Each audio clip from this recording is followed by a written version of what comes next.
Hello viewers, welcome back to Aadya media. నేను మీ ప్రియా. ఈరోజు మనతో రాజకీయాల గురించి మాట్లాడడానికి బుప్పా అంకమరావు గారు ఉన్నారు. ఆయనతో మాట్లాడదాం. నమస్తే సార్. నమస్తే అమ్మా. మొన్న బహిరంగ సభల్లో కేసీఆర్ గారు మాట్లాడుతూ చంద్రబాబు నాయుడు గారి మీద విరుచుకుపడ్డారు. ఆ విషయం తెలిసిందే.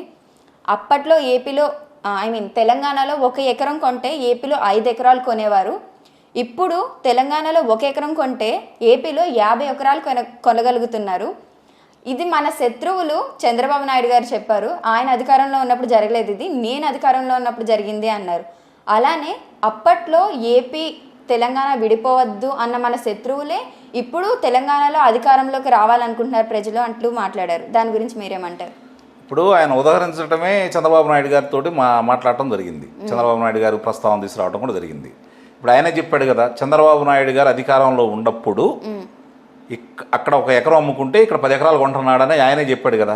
అంటే అక్కడ సంపన్నంగా ఆయన సమృద్ధిగా అక్కడ లబ్ధి చేకూరిస్తేనే కదా అక్కడ అప్పుడు ఆ రోజు రేట్లు బాగుంది. చంద్రబాబు నాయుడు గారి పరిపాలనలో ఆంధ్ర రాష్ట్రం బాగుందని ఆయన ఒప్పుకున్నాడే కదా ఫస్ట్. అంటే ఒక్కో పాయింట్ మాట్లాడుకుంటూ వెళ్ళిపోదాం మనం. ఫస్ట్ ఆ పాయింట్కి ఆయన ఒప్పుకున్నట్టే కదా. ఇప్పుడు ఇక్కడ 1 ఎకరం అమ్మితే ఆంధ్రాలో 100 ఎకరాలు వస్తుందని చెప్పి చెబుతున్నాడు. అంటే ఆంధ్ర అధ్వానంగా ఉంది, ఇక్కడ బాగుందని చెప్పి ఆయన చెప్పుకుంటున్నాడు. అంటే అధ్వానం అంటే అవతల ముఖ్యమంత్రి అవమానం చేసినట్టే కదా. ఆ ముఖ్యమంత్రిని పొగిడావు, ఈ ముఖ్యమంత్రి పనికి మాలాడని నువ్వే చెబుతున్నావు. అంటే నీ స్నేహితుడు పనికి మాలాడని చెప్పి నువ్వే చెబుతున్నావు. మీరిద్దరు మంచి స్నేహితులు కదా, విడదీయరాని బంధం కదా మీది. అంటే మీరు ఇప్పుడు ఈరోజు మీరు చేస్తున్న కార్యక్రమాలు, ఆ ముఖ్యమంత్రి చేస్తున్న కార్యక్రమాల వల్ల ఆంధ్ర రాష్ట్రం నాశనం అయిపోయిందని చెప్పి మీరు క్షుణ్ణంగా ప్రజలకి మాకంటే కూడా బాగా మీరే చెబుతున్నారని చెప్పి మేము భావిస్తూ ఉన్నాం. ఇప్పుడు చంద్రబాబు నాయుడు గారు శత్రువులు అన్నాడు, విడిపోవడానికి వీల్లేదని చెప్పని. తెలుగుదేశం పార్టీ పుట్టిందే సమైక్య రాష్ట్రం గురించి.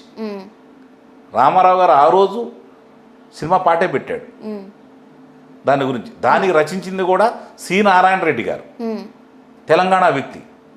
కాలక్రమేణా జరుగుతున్న పరిస్థితుల వల్ల, భౌగోళికంగా వచ్చిన మార్పుల వల్ల, మనుషుల మనస్తత్వాల వల్ల దాన్ని సెంటిమెంట్ రాజేసుకుంటా వచ్చి తెలంగాణ విడిపోవడం జరిగింది.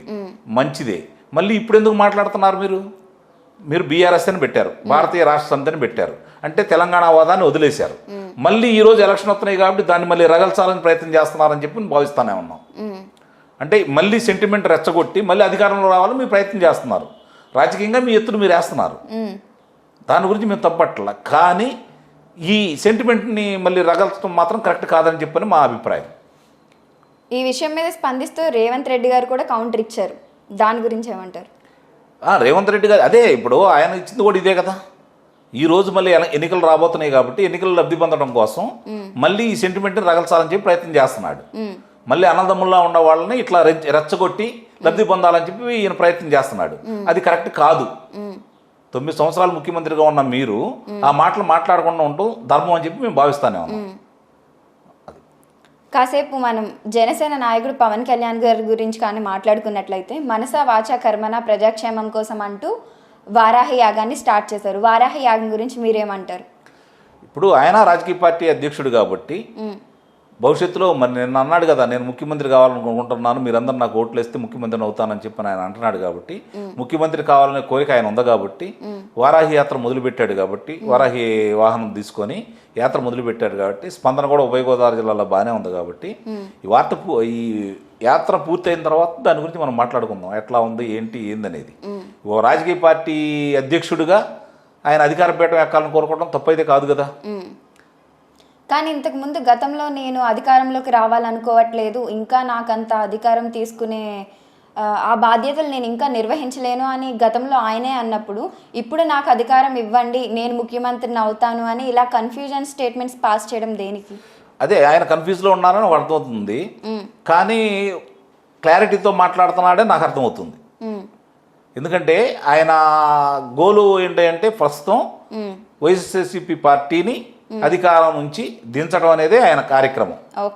దానికి నేను తగ్గుతాను, ఎంతైనా కలిసి పోటీ చేసి ఓట్లు చీల్చనివ్వను, అతను ఓడిగొట్టడమే నా ప్రధాన కర్తవ్యం, ముఖ్యమంత్రి పీఠం కాదు అని చెప్పి మీరు అన్నట్టు ఆయన చెప్పడం కూడా జరిగింది గతంలో. సరే, ఈరోజు వచ్చే ప్రజాస్పందన కావచ్చు, వెలువలా వస్తున్నటువంటి ప్రజలను చూసి కావచ్చు, ఆయనకి ముఖ్యమంత్రి ప్రజాస్పందన అన్ని సాట్లా ఉంటే ముఖ్యమంత్రి నేనే కావాలనే కోరిక ఉండొచ్చు. దాన్ని మనమే తప్పట్టాల్సిన అవసరం లేదు.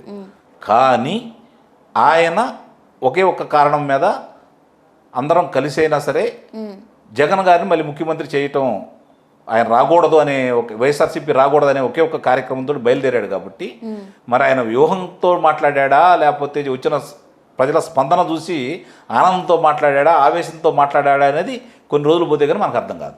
ఒక రాజకీయ నాయకుడు అంటే ప్రజలకి సేవ చేయాలని కానీ ప్రజల మంచి కోసం కానీ అధికారంలోకి వెళ్ళాలి అనుకోవాలి. ఈయన అధికారంలో వెళ్ళాలనుకోవడానికి రీజన్ ఏంటంటే జగన్ని పడగొట్టడం అని ఈయనే చెప్తున్నారు. ఇంకో మాట కూడా అన్నాడు అక్కడ, రాక్షస పాలన అంతమొందించాలంటే ప్రజలందరూ సహకరించాలన్నాడు. అలాగే రేపొద్దున నేను సీఎం అయినా నా పనితీరు బాగలేకపోతే 2 సంవత్సరాల్లో రీకాల్ చేయండి అని కూడా అన్నాడు. అంటే ఏదో మంచి చేయాలనే ఆలోచన చేస్తానే ఉన్నాడు కదా, కాబట్టి దాన్ని మనం ఒప్పుకోవాలిగా. నిన్న మొన్న ప్రసంగాల్లో మాట్లాడుతూ ఇంతకుముందు అల్లు అర్జున్ గారి గురించి ఒకసారి చెప్పమంటే ఈయన మీడియా దగ్గర మాట్లాడనన్నాడు. కానీ మొన్నేమో అల్లు అర్జున్ కానివ్వండి, ప్రభాస్ కానివ్వండి, జూనియర్ ఎన్టీఆర్ కానివ్వండి, నాకన్నా పెద్ద హీరోలు నాకన్నా ఎక్కువ రెమ్యూనరేషన్ తీసుకుంటారు అంటూ మాట్లాడారు. అంటే ఇప్పుడు ప్రభాస్ ఫ్యాన్స్ అయినా, అల్లు అర్జున్ ఫ్యాన్స్ అయినా, ఎన్టీఆర్ ఫ్యాన్స్ అయినా సరే ఎక్కువ స్పందిస్తారు కాబట్టి వీళ్ళ వైపు మలుచుకోవడానికి చేసిన ప్రసంగం అని అనుకోవచ్చా? రాజకీయ నాయకుడిగా పరిణితి చెందాడని అనుకుంటున్నాం. అందరినీ కలుపుకుపోవాలి, అందరితో కలిసిపోతేనే నాకు మళ్ళీ అధికార పీఠం వస్తుంది. కాబట్టి ఈ విభేదాలన్నీ పక్కన పెట్టి అందరిని కలుపుకుపోవాలనుకోవడం కూడా మంచి పద్ధతే కదా. విభేదాలన్నీ పక్కన పెట్టి కలుపుకుపోవడమా లేకపోతే వీళ్ళ ఫ్యాన్స్ అందరినీ అట్రాక్ట్ చేయాలనే మైండ్? అదేనమ్మా, రాజకీయ వ్యూహంలో అది ఒక భాగమే కదా. ఇప్పుడు వాళ్ళ గురించి పొగిడాడు అంటే ఫ్యాన్స్ సంతోషపడతారు కదా.